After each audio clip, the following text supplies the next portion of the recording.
Welcome back to the channel, guys. We are here at HPR. We got Gavin right here, and then we're about to dyno this car right behind me. What we have here is a 25 Darkhorse with an ESS G3 Supercharger kit, 4 Performance GT 500 injectors, lethal booster pump, boundary, oil pump gears, and crank sprocket, and tuned by Wengerd Performance. We are on 93, and this is a manual car. We will be showing you SAE numbers and standard numbers because there are some shops that still use the standard number. So anyway, guys, let's get the car warmed up and get ready, and we're about to make a pull.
All right, guys, so that screen you see when you walked over here, that was actually standard. We have it back on SAE now. We were looking at the standard numbers in between the dyno runs. We're letting stuff cool down. But we have 697 on the first run, then 708 on the second run. I ran it out a little further, but right here, if you go back right where I let out on the other one, right there. Hold on, let's tweak it back right there. We were 707, 697, so, you know, right there at it. So anyway, guys, there you go. That is on some good 93. I will say that it is running the timing that it should run. Now, if your car does not put down those numbers, don't go crying to your tuner, because if you have subpar 93, we've seen it time and time again, if you have subpar 93, you might not get those numbers. But that is on some good 93. It was actually adding a little timing.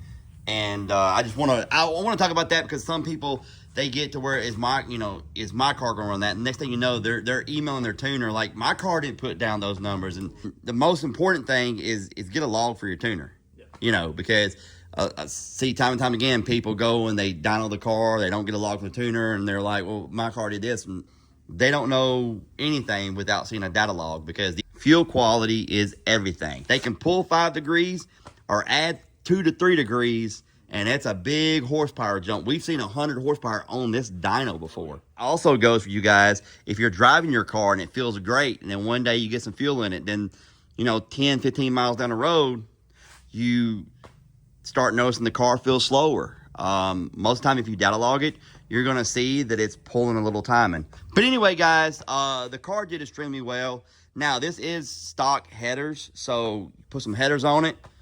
Bump it up a little more. So let's look and see what standard would be really quick for you guys.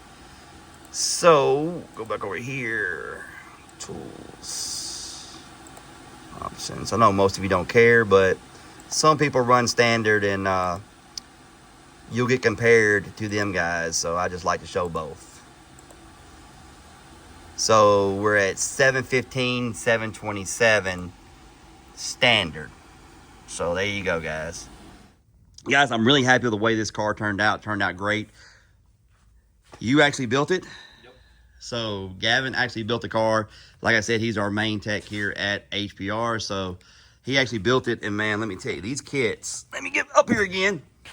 Doing that whole thing again. Remember that? Oh, yeah. But guys, these kits are just, they're so well put together. So well put together. But guys, I highly recommend ESS. We've been running them now for a while. I've installed every supercharger that you can think of out there. I've installed them all, and I'm a huge fan of ESS. If you're in the market for centrifugal, it's definitely the way to go. All right, guys, that's going to do it for this video. I hope you enjoyed it. If you did, hit that like button, subscribe if you have not, and we will see you next time. Say bye. Adios.